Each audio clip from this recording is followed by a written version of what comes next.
Ini permainan pernah atau tidak pernah. Tolong jawab dengan jujur. Hai, saya Chelsea. Saya Rakam.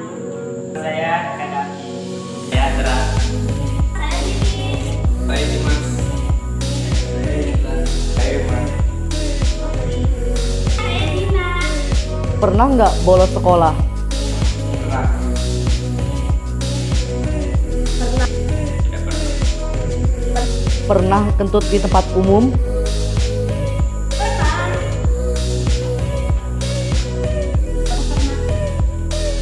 Pernah nggak merokok? Sering.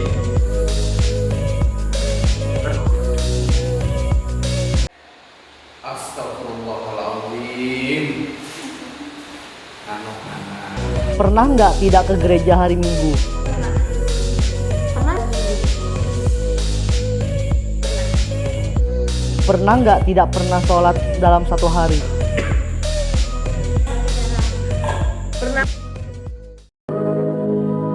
Pernah makan atau minum saat puasa? Nah. Bohongin aku. Anak-anak ini, Masya Allah. Pernah nggak kencing di kolam renang?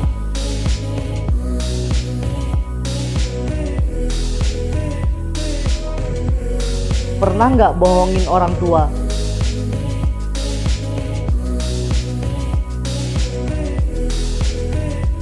Pernah nggak lupa sweating rok atau celana?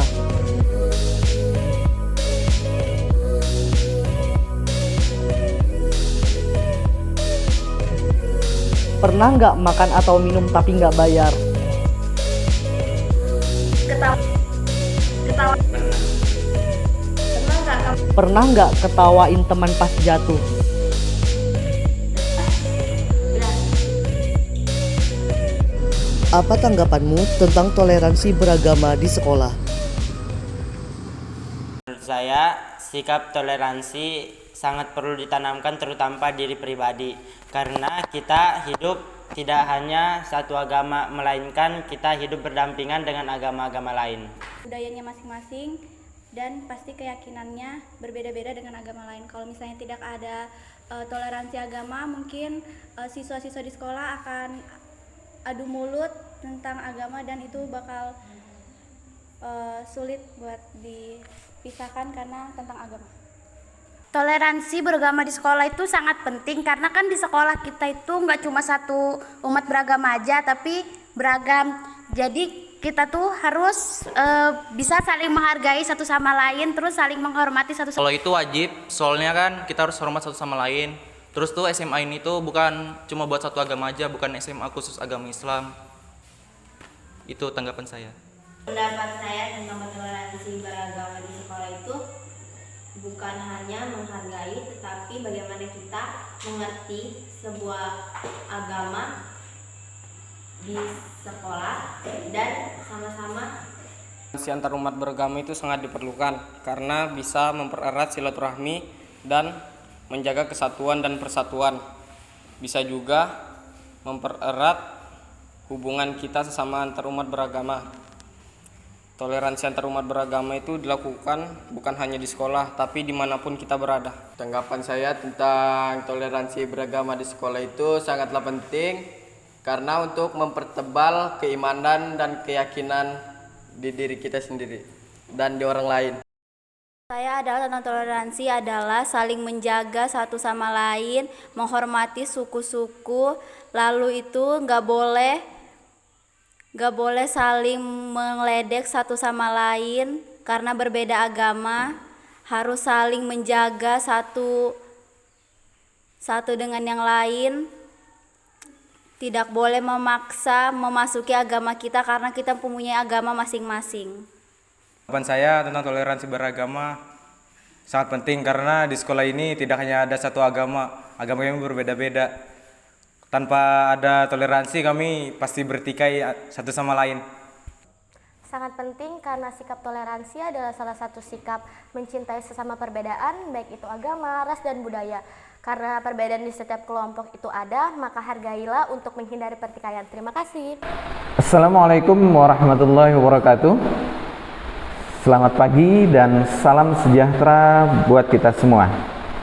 Alhamdulillah anak-anakku sekalian, kalian berada pada materi ke-8 MPLS, yaitu tentang pembinaan mental. Dalam hal ini adalah tentang pembinaan mental keagamaan di sekolah. Bersama saya Ahmad Rizal, saya salah satu guru di SMA N1 Muara Jawa. Anak-anakku sekalian, ketika kita bicara masalah pembinaan mental keagamaan, hal tersebut merupakan bagian atau rangkaian dari bagian dari pendidikan. Nah, pendidikan tersebut dimanapun dan kapanpun dia dipercaya sebagai media untuk membentuk kepribadian kalian ke arah kedewasaan. Dalam hal ini, pendidikan agama merupakan unsur terpenting dalam pendidikan moral dan pembinaan mental siswa-siswa kalian. Pendidikan moral yang paling baik sebenarnya dalam agama adalah nilai-nilai moral yang harus dipatuhi dengan kesadaran diri sendiri, dengan penghayatan tinggi yang itu datangnya dari dalam diri sendiri tanpa ada unsur paksaan dari luar, karena keyakinan itu dipupuk dan ditanamkan sedari kecil, dan ia merupakan bagian yang tidak terpisahkan dari kepribadian kalian menuju kedewasaan kalian. Jadi anak-anakku sekalian, kalian sudah menyaksikan video games tentang pernah dan tidak pernah yang diperankan oleh teman kalian. Dalam video itu juga merupakan gambaran bagaimana penerapan keyakinan beragama dalam kehidupan sehari-hari. Kita ambil contoh, bagaimana respon teman kalian ketika ditanyakan, apakah pernah berbohong dengan orang tua? Mayoritas jawabannya adalah pernah. Dan pertanyaan-pertanyaan yang lainnya. Usia kalian adalah usia remaja, dan hal itu ditandai dengan gejolak kejiwaan, rasa ingin tahu, dan yang akan berimbas pada perkembangan mental, pemikiran, emosi, kesadaran sosial, maupun pertumbuhan moral, yang pada akhirnya itu akan mewarnai sikap keberagamaan kalian, pola ibadah kalian. Sebagai contoh, ketika kalian melaksanakan sholat, apakah sholat 5 waktu atau bolong-bolong? Jadi anak-anakku sekalian, di usia remaja ini kalian hendaklah memulai dari diri pribadi sendiri untuk menampilkan respon atau semangat suka terhadap pelajaran agama. Kalau di sekolah, pelajaran agama, pelajaran keagamaan yang sudah dipaketkan oleh sekolah. Silahkan kalian bertanya, gali wawasan kalian dalam mengikuti pelajaran yang di sekolah, apapun pelajarannya, terutama seperti saya bilang tadi adalah pelajaran agama. Sehingga apa? Nantinya kalian bisa mengaplikasikannya, dan hal tersebut juga merupakan solusi praktis dalam kehidupan keseharian kalian. Apalagi di masa pandemi sekarang ini, seperti yang kita alami sekarang ini, dan kita berdoa mudah-mudahan masa pandemi ini segera kita lewati. dan kita bisa melakukan tatap muka kembali. Di masa sekarang ini, saya yakin kebanyakan kalian, waktu kalian itu lebih banyak dihabiskan dengan gadget kalian, dengan main game kalian, atau nonton TV-nya, atau nonton YouTube-nya, media sosialnya, kemudian jalan-jalan, dan hal-hal lain yang kurang bermanfaat. Hal tersebutlah yang tanpa kalian sadari memakan waktu kalian dalam sehari-harinya.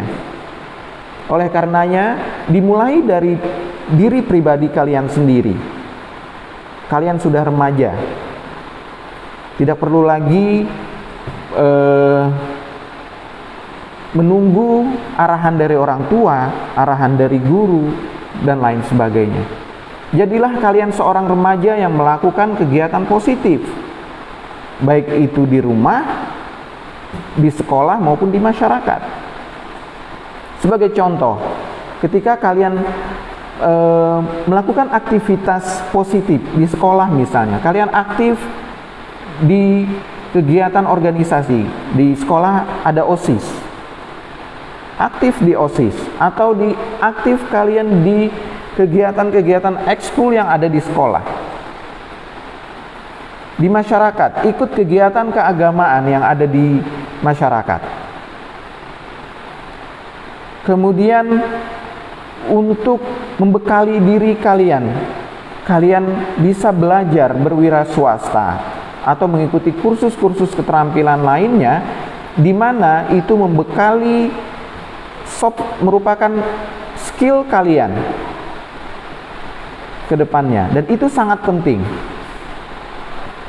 Kemudian anak-anakku sekalian, dalam pendidikan agama, seperti saya bilang sebelumnya, harus bisa menanamkan keyakinan demi kepentingan kalian yang menitik beratkan terhadap kesadaran diri kalian sendiri.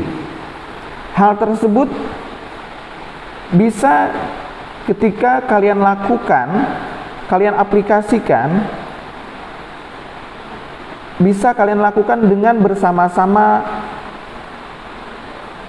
mengadakan ritual peribadatan. Misalnya bagi yang muslim, sholat ke masjid, sholat ke musola bersama-sama. Atau di sekolah, kalian bisa melibatkan nanti guru agama, dengan guru agamanya terjun langsung ke masyarakat, memberikan sedekah, untuk tujuannya adalah untuk merasakan penderitaan yang dialami oleh masyarakat marginal.